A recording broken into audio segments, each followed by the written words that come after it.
வணக்கம். நான் தீபா. அனைவரின் வாழ்விலும் இருளை நீக்கி ஒளியை பரப்பும் மங்களகரமான கார்த்திகை மாதம் நாளை முதல் நாளை கிருத்திகை நட்சத்திரத்தோடு சேர்ந்து பிறப்பதால் சிவன், ஐயப்பன், முருகன் மட்டும் இல்லாமல் விஷ்ணுபதி புண்ணிய காலம்னு பல சிறப்புகளோடு வருகிறது. இந்த நாள்ல நம்ம ஒரு சின்ன வழிபாட்டு செய்தோம்னா நம்முடைய கவலைகள் எல்லாமே காணாமல் போகும். இந்த வழிபாட்டிற்கும் நான் 6 வெற்றிலைகளை காம்பு நீக்கி மஞ்சள் குங்குமம் இட்டு எடுத்து வச்சிருக்கிறேன். இந்த வெற்றிலையின் மீது உப்பின் மீது சிறிதளவு மஞ்சள் குங்குமம் வைத்து இடையில ஒரு அகல் விளக்க எண்ணெய் ஊற்றி பஞ்சுத்திரி போட்டு பூக்களால் அலங்கரிச்சிருக்கிறோம்.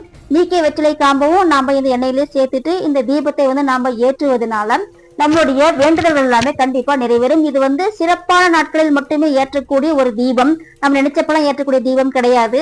உங்களின் வேண்டுதல்களை நினைத்து மனதார இறைவனை வேண்டி நாளை மாலை 6 மணிக்குள்ளாக இந்த தீபத்தை நீங்க ஏற்றி பாருங்க. கண்டிப்பா நல்லதே நடக்கும். உண்மையிலேயே பலன் கொடுக்கக்கூடிய ஒரு வழிபாடுங்க. நீங்களும் செஞ்சு பயன்பெறுங்க. நன்றி, வணக்கம்.